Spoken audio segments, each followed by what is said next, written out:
Hey everybody out there in YouTube land and Sprinter land and mechanic land. Alright, this is what I'm doing to solve my wiring harness problem on my positive short on the injectors, which was causing me to stall on the highway. I found 3 pinholes. 2 of them were on number 2, 1 of them was on number 3. But I went ahead and did all the wires, and what I did was I took liquid electrical tape and I put that over the pinholes. Nice coating of it, and then I pulled the shrink wrap down and I wrapped each individual wire with high heat electrical tape, pulled the shrink wrap back up, and then you can see here I wrapped the wire all the way down till it passes the block on the loom, and I did that for all the injector wires. Now, I did not do it for the glow plug wires, and I did not do it for the common rail wires.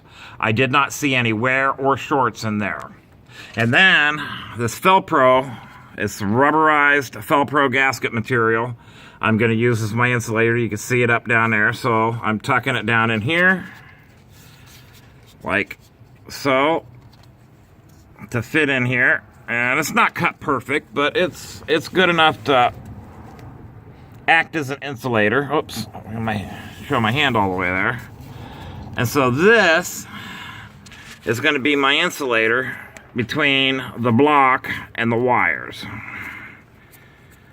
And I'll take a putty knife and push this down in real tight. And this is 1/16 of an inch thick. As a matter of fact, I mic'd it, and it's about 10 thousandths under a 1/16 of an inch thick. And it is supposed to be good for 325 degrees Fahrenheit. This tape is high heat electrical tape, and it is supposed to be good for 325 degrees. Let's see here. Does it say? Nope, it just says Utilitech high heat. Vinyl electrical tape. Now, what I did do to see how hot I could get it, I've got my wood burner going here, and my garage is trashed. I put it on this piece of steel right here, and I put 3 layers down, and I put it on my wood burner and left it there for an hour. It got soft, but it never broke down, and that is well over 500 degrees right there. Well, not now, it's not. It's burnt down. I had fully loaded it. And when you spit on it, the spit bounced off. So that's, that's about 500 degrees. So I am going to go ahead and put this back together. I know it ran when I got the brand new turbo in. Rebuilt turbo depot, performance, Canal Fulton, Ohio. I checked all my hoses, my into the intercooler, out to the intake, and the under hose down here. You can see it way down in there somewhere. Yeah, no, you really can't. But there's a hose down there, then there's this hose here, and then there's this hose here, right? Well, my sleeve's blocking it right down there. And then this is the hose from the air box. And then you can see down in there, kind of, I have the steel resonator pipe, or aluminum resonator pipe.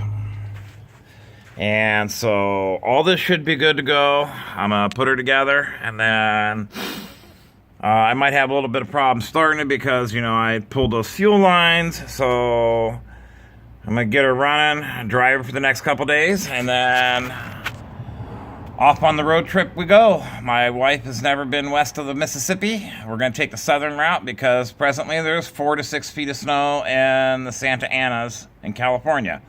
We're going to go to Florida first for a few days, then we're going to cut across to Alabama, Mississippi, Louisiana, into Texas, over to New Mexico and Arizona, and then we're hopefully, by the time we reach there in about 15 days, then we're going to go north up the Pacific Coast Highway to San Francisco. She wants to drive across the Golden Gate Bridge, and she's never been up the PCH, Pacific Coast Highway.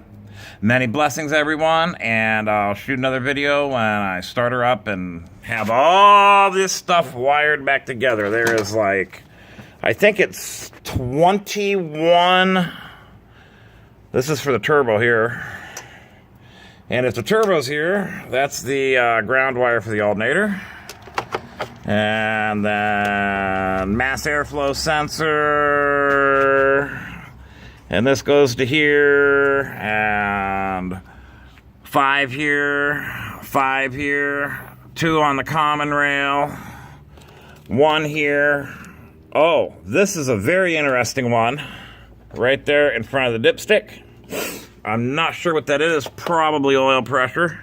Or cam sensor. This was an interesting little thing to figure out how to come apart.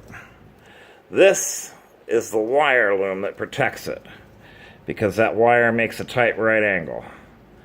And you've got to carefully split it apart, pull that off, and then you can get the plug out. And then there's the 5 fuel lines. 1, 2, 3, 4, and 5, and I got to double check 4 and 5. I wrote numbers on them, but the diesel fuel took the Sharpie off. Many blessings. You guys have a wonderful time. Drive safely. Fix something. It's fun.